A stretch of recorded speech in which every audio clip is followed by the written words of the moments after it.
यहाँ कोई काम करने को तैयार नहीं है, खास करके ऐसा काम जैसे डेयरी हो गया। कोई तो युवा इस पहाड़ में, कोई तो युवा आगे आए कि हम करेंगे। जैसे मैं ये काम कर रहा हूँ तो मेरे पास ये सारी जो भी मेरे से दूध लेने वाला है ना, गांव वाले, वो सारे मेरे पे डिपेंडेंट हो गए। तो मतलब इसको अवसर तो बनाओ आप। और दूध का काम ऐसा है जो कभी बंद नहीं हो सकता। हाँ। चाहे कोई लॉकडाउन लग जाए, कुछ भी हो जाए। पे सबसे स्टार्टिंग की गाय है। अच्छा ये मेरे पे पर डे का 18 लीटर देती है ये। अच्छा अच्छा। मेरे पास जो 2 लोग काम करने वाले हैं नेपाली मूल के, अगर उनकी जगह मेरे पास कोई लोकल आदमी होता तो क्या हम उसको रोजगार नहीं देते? लेकिन कभी आपको ऐसा लगा कि मुझसे नहीं हो पाएगा? मंथली कितनी इनकम हो जाती है आपकी? देखो, इस फार्म से मेरा मंथली लगभग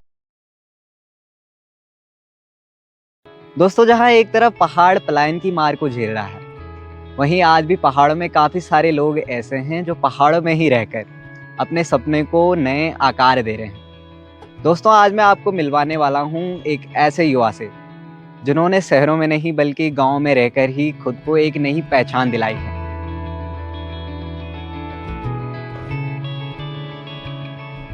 नमस्कार दोस्तों, अभी इस वक्त मैं आ रखा हूँ टिहरी गढ़वाल ज़िले के घनसाली क्षेत्र में पड़ने वाले पिपोला गांव में, जहां एक युवा ने डेयरी फार्मिंग के जरिए न कि खुद को आत्मनिर्भर बनाया है बल्कि पहाड़ों में पलायन जैसी समस्या को भी चुनौती दी है।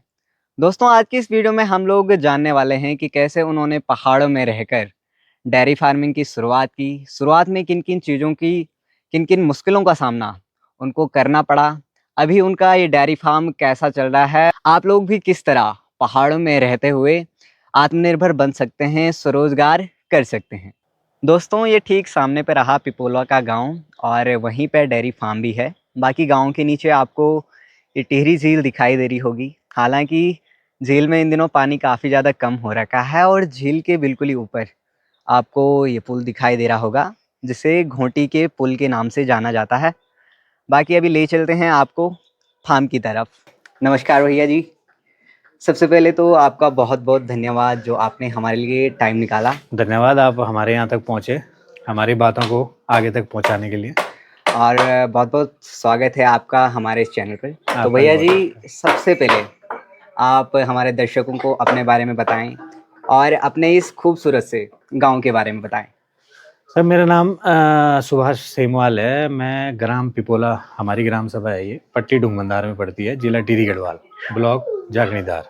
अच्छा, तो भैया जी, आपने डेयरी फार्मिंग शुरू करने का थॉट कहाँ से आया कि डेयरी फार्मिंग करते हैं? क्योंकि जैसे आपको पता होगा, पहाड़ में पलायन की पीड़ा से पहाड़ जूझ रहे हैं, लोग शहरों की तरफ जा रहे हैं रोजगार की तलाश में, लेकिन आपने गांव में ही अपने लिए स्वरोजगार शुरू किया है। देखिए, डेयरी फार्म ऐसा है कि यहाँ कोई काम करने को तैयार नहीं है, खास करके ऐसा काम जैसे डेयरी हो गया। तो मेन इसमें ये है कि अब जो भी यहाँ पे युवा है ना, मतलब रोजगार तो यहाँ पे है नहीं, स्वरोजगार से ही काम बनेगा।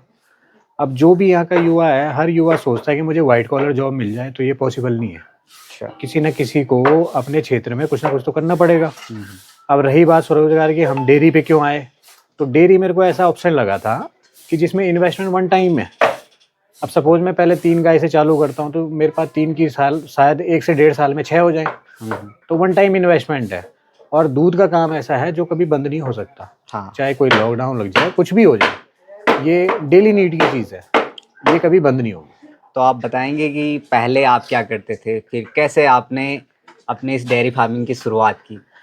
मैं पहले मैंने कंपनी में काम किया, हीरो में काम किया, बजाज में काम किया। उसके बाद मैं उत्तराखंड परिवहन निगम में भी रहा, एक कंपनी के बेस पे सर्विस इंजीनियर था मैं। 2019 में मैंने वहाँ से जॉब छोड़ दी थी। उसके बाद जो हमारा निकटतम बाजार है घनसाली, वहाँ पे फिर मैंने एक वर्कशॉप चालू करी 2 व्हीलर की। तो उसके बाद चलते चलते फिर मेरे दिमाग में ये आया कि ऐसा कोई काम ढूंढे जो मतलब आगे तक चले, जो हमें ये भी लगे फ्यूचर में कि ये हमारे लिए सही है, या जिसका मतलब जो हमें प्रॉफिटेबल भी रहेगा और लंबा चलने वाला काम होगा। अच्छा। तब जाके मेरे दिमाग में आया कि मैं कहा यार, एक छोटा सा डेयरी फार्म, प्लान तो छोटे से का ही था, लेकिन ये धीरे धीरे धीरे धीरे बढ़ा थोड़ा। अच्छा। तो मैंने शुरू में मतलब 4 गाय से मैंने स्टार्ट किया था 2023 में, और तब से मैं 2023 से कंटिन्यू चला रहा हूँ। आज की डेट में मेरे पास 9 बछिया और 1 भैंस, 2 भैंस के बच्चे, 6 बड़ी गाय हैं। भैया जब भी आपने शुरू में डेयरी फार्मिंग की शुरुआत की तो किन किन मुश्किलों का सामना आपको करना पड़ा, क्योंकि कोई भी चीज़ शुरू करना आसान नहीं होता है। सर शुरू में तो ये था कि इतना बड़ा पैसा, इतना मोटा पैसा कहाँ से लाएं। उसके बाद फिर मैं बैंक में गया, मैंने MSY के थ्रू फिर एक डेयरी लोन लिया सेंट्रल बैंक घनसाली से। तब जब वो डेयरी लोन हुआ तो उसके बाद थोड़ा हिम्मत आई, फिर थोड़ा बहुत अपने पास जो भी पैसा था मैंने इसमें पैसा लगा के इसको मैंने शुरुआत करी। उसके बाद फिर हमारे पास आई कि अगर हम बढ़िया ब्रीड के पशु रखें, ज़्यादा दूध देने वाले बढ़िया ब्रीड के पशु रखें, तो उनके लिए खान पान भी उस तरीके का होना चाहिए। तो पहले हमें इजीली जो हमारे गांव उसमें है ये मिल नहीं पाता। तो तब हमने थोड़ा ऋषिकेश की तरफ, देहरादून की तरफ लोगों से संपर्क किया, फिर पता लगा कहाँ मिलेगा, क्या मिलेगा। फिर एक समस्या और भी थी, ये जो गायें हैं ये जंगल का घास नहीं खाती है। अगर हम इनको जंगल के घास पे रखेंगे तो प्रोडक्शन डाउन हो जाएगा।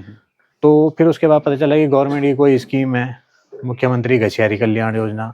तब हमने सहकारी समिति से कांटेक्ट किया, तब जाके हमें वो साइलेज मिलना चालू हुआ और तब से ये उसी के उसमें चल रहा है। अच्छा, तो जैसे आपने शुरू में डेयरी फार्मिंग में इन्वेस्ट किया तो कितने साल बाद की आप मतलब प्रॉफिट में आने लगे? प्रॉफिट तो देखो, अगर डेयरी फार्म करना है तो 5 साल से पहले प्रॉफिट ना ढूंढे आदमी तो सही है। अच्छा। क्योंकि ये मेहनत का काम है। अच्छा। अगर आपने 4 से 5 साल जम के काम किया, उसके बाद जब आपकी खुद ही, मतलब ये डिपेंड मत रहो कि हम लोगों के पास जाएं, आप अपनी छवि ऐसी बनाओ कि लोग खुद आपके पास आए। तो मेरे हिसाब से 4 से 5 साल तक कोई प्रॉफिट से पहले कोई प्रॉफिट के लिए ना सोचे तो सही है। अच्छा, तो भैया जी जैसे आप बता रहे हैं कि शुरुआत में आपको काफ़ी सारी मुश्किलें आई, जो कि हर नए काम को शुरू करने हर में काम में आती ही आएगी, आती चाहे आप हैं। कुछ भी करो। खास करके हिल में संसाधन जोड़ना थोड़ा टफ है। लेकिन कभी आपको ऐसा लगा कि मुझसे नहीं हो पाएगा? क्योंकि कई बार ही मुश्किलें कठिनाइयाँ काफ़ी ज़्यादा बड़ी होती हैं। लगा तो था। अभी गत 3 या 2-3 महीने पहले की बात है, गवर्नमेंट ने घसियारी कल्याण योजना बंद कर दी। अब हम 21 पशु का पशुपालन कर रहे हैं और हमारे पास साइलेज नहीं है तो क्या करेंगे। उसके बाद हमारे पास ओनली एक ही वो था, भूसा हमारे पास मार्केट से आता था।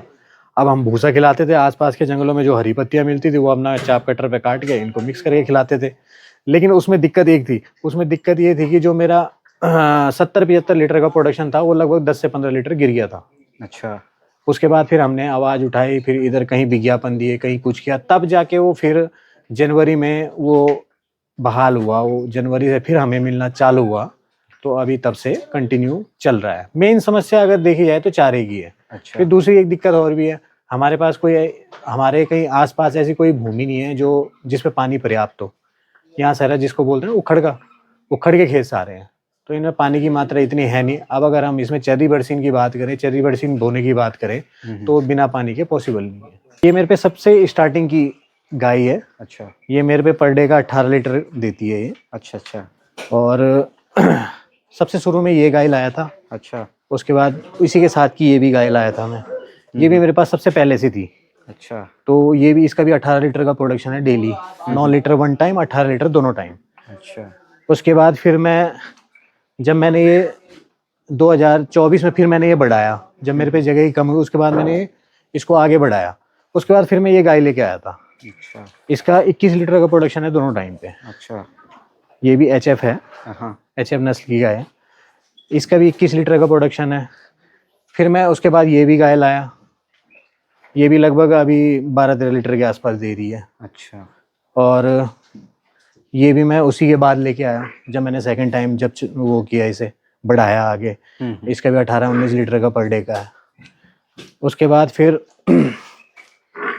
एक ये जो बड़ी गाय है ये मेरे पास पहले की है, ये भी 18-19 लीटर डेली का है इसका। अच्छा। फिर उसके बाद अभी मेरे पास लगभग 7 से 8 बछिया तैयार हैं।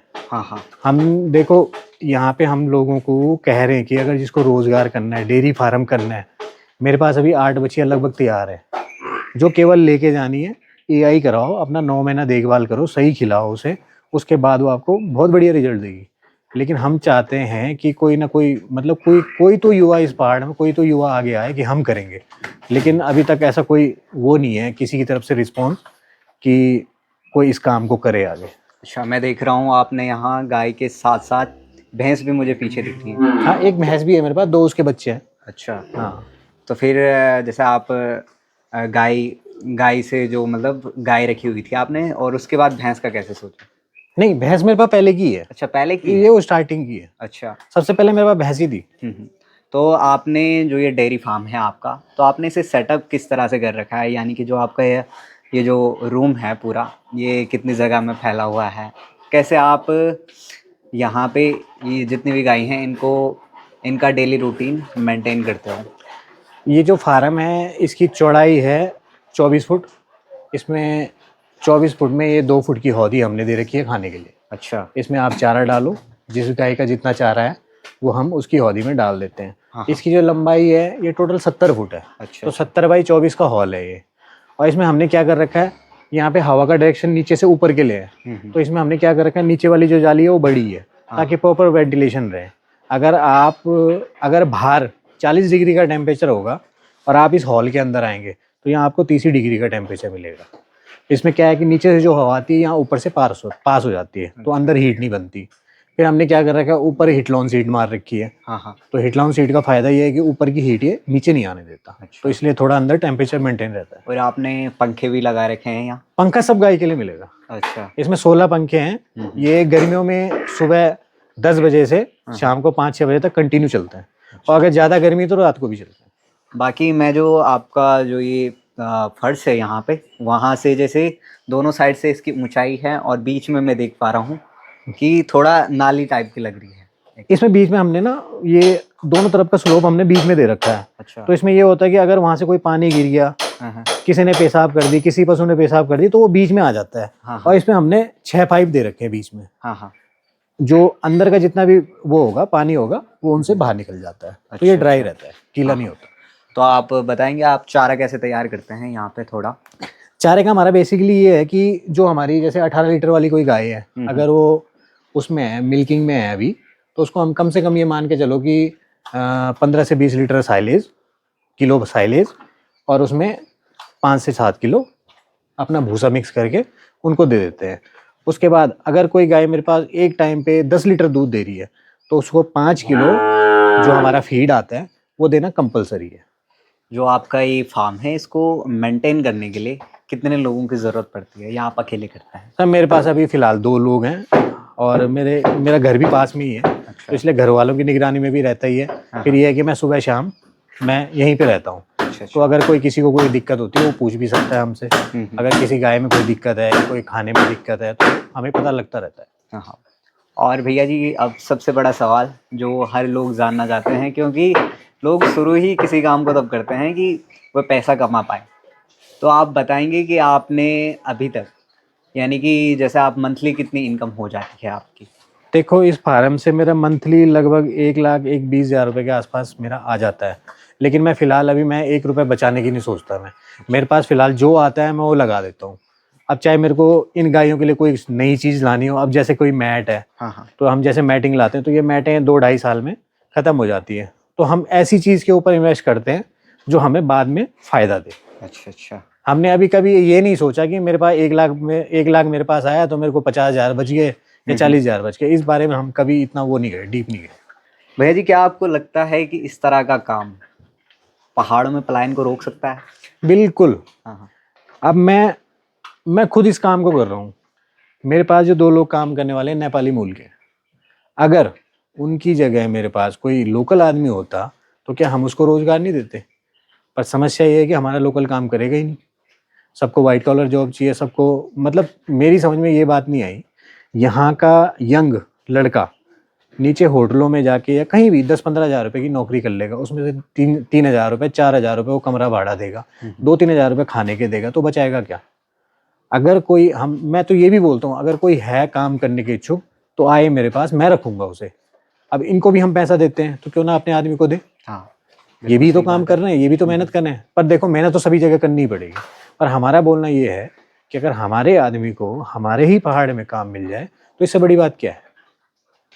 बाकी भैया, जो पहाड़ के युवा है ना, उनको आप क्या संदेशा देना चाहोगे? क्योंकि पहाड़ में रोज़गार की भी कमी है और पहाड़ के जितने भी युवा हैं ना, या तो वो सरकारी नौकरी की तलाश में रहते हैं या फिर वो ये होटल में जाना पसंद करते हैं। उन्हें आप क्या देखिए संदेश देना चाहेंगे? देखिए सरकारी नौकरी 100 में से 100 को तो मिलेगी नहीं, हाँ, हाँ। पहले तो बात ये है।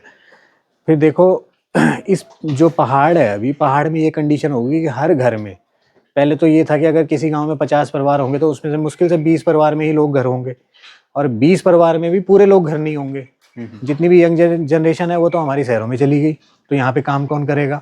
और अगर उसमें एक चीज़ और है, अगर सारी यंग जनरेशन नीचे गई चली गई, अगर 2 लड़के घर पे हैं तो उनके पास वो सारा कुछ, मतलब उनके पास बहुत बढ़िया ऑप्शन है।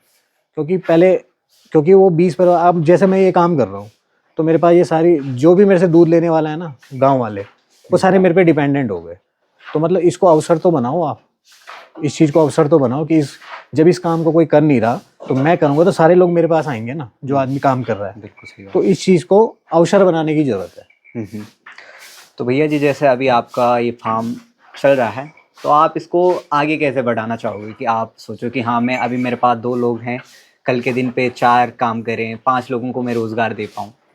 देखिए फ़िलहाल मेरा ये प्लान है कि जितनी मेरे पास अभी गायें हैं, मैं जितना मार्केट में दूध दे पा रहा हूँ 70-75 लीटर, वो पर्याप्त है। अब मैं इसमें जो ऐड ऑन करने की सोच रहा हूँ, मेरा सबसे बड़ा प्लान तो एक ये है, धूप बत्ती और अगरबत्ती का। अच्छा। जो मेरा छोटा सा सेटअप शायद कुछ हो सकता है, कुछ टाइम बाद, 1 आध साल बाद मैं चालू भी करूँ उसे, या 6 महीने बाद।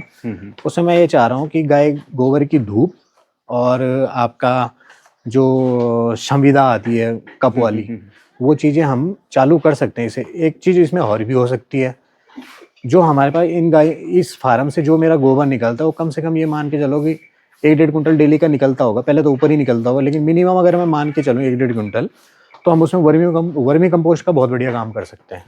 बिल्कुल क्योंकि सही। यहाँ पे गोबर कोई पूछने वाला है नहीं, पहाड़ों में लोगों ने खेती करनी तो छोड़ दी, अब नीचे ही जाएगा ये सारा कुछ। सबसे पहले धूप और अगरबत्ती, फिर उसके बाद मेरा प्लान है वर्मी कंपोस्ट, और एक और है गोबर उपला और गोबर की लकड़ी। अच्छा। वो सबसे ट्रेंडिंग में है अभी। तो हम सोच रहे हैं कि वो ईंधन का बहुत बढ़िया साधन है, तो हम सोच रहे हैं कि उसका हम काम करें तो वो आगे में हमें भी सही रहेगा और इनकम भी बढ़ेगी। अब अगर मैं ये काम आगे बढ़ाता हूँ तो हो सकता है मेरे को 1 आध आदमी की ज़रूरत और भी पड़े। तो अभी मैं 2 को रोज़गार दे रहा हूँ, तो हो सकता है 4 हो जाए। तो ऐसे मैं सोच रहा हूँ कि फ़िलहाल इस फार्म को इतना ही रखा जाए, और इससे जो हमें बाई प्रोडक्ट मिल सकता है, जो हमारा सबसे ज़्यादा वेस्ट है, वेस्ट को हम कैसे काम में लाएँ, उस चीज़ पे मैं आगे काम करूँगा। और एक सवाल मुझसे रह गया था कि जब भी हम कोई काम करते हैं ना, तो सबसे बड़ी बात रहती है जो भी चीज़ हम बनाते हैं उसे मार्केट में बेचना। तो आप ये जो दूध प्रोड्यूस होता है यहाँ पे, उसे आप कहाँ बेचते हैं, कहाँ मार्केट? देखिए अगर आप प्रोडक्ट अच्छा दोगे ना, तो 1 आदमी लेगा तो वो 3 आदमी और लेके आएगा। और अगर आपके प्रोडक्ट में दम नहीं है, या आप जो भी बेच रहे हो अगर वो माल सही नहीं है, तो वो आदमी 3 आने वाले आदमियों को भी तोड़ देगा। वही चीज़ हमारे साथ भी है। हमने मार्केट में सही दूध दिया, लोग हमसे खुद जुड़े हैं। और मेरा भी प्रेजेंट में 70 से 72 लीटर मार्केट में दूध जा रहा है। तो वो 70 से 72 लोगों के पास मैं नहीं गया था, मैंने 1 को दिया, वो 3 और लेके आया, फिर वो 3 6 को और को लेके आए, तो ऐसे ही जुड़ते गए, तो आज मेरे पे निकल रहा है सारा। तो क्या रुपए लीटर आप दूध को मार्केट में सेल करते अभी जो हैं? मार्केट में रेट है 55 रुपये लीटर हम सेल करते हैं। अच्छा, 55 रुपये लीटर। तो एक दिन में कितना लीटर निकल जाता है गायों से? लगभग मेरा निकलता है 78 लीटर के समथिंग निकलता है आजकल, अच्छा। और उसमें से मेरा 72-73 लीटर मार्केट में चला जाता है। अगर कोई लड़का बेरोजगार है, काम नहीं है, अच्छा। तो उसका वेलकम है। मैं अपने फार्म पे उसको रखने के लिए तैयार हूँ, और जो आपको ऋषिकेश जाके जो पैसा मिलता है ना, मैं यहीं देने को तैयार हूँ। अगर कोई इच्छुक है तो जरूर संपर्क करो। बहुत बहुत धन्यवाद आपका। धन्यवाद। तो दोस्तों, ये थी एक ऐसी कहानी जो दिखाती है अगर हौसला हो तो पहाड़ भी अवसर बन सकते हैं, मजबूरी नहीं। दोस्तों, अगर आप भी कुछ नया करने का सपना देखते हो तो ये वीडियो आपके लिए ही थी। बाकी मैं सुरेश रमोला जल्द मिलूंगा आपसे एक नई इसी तरह की प्रेरणादायक कहानी के साथ। तब तक के लिए जय केदार, जय गढ़वाल।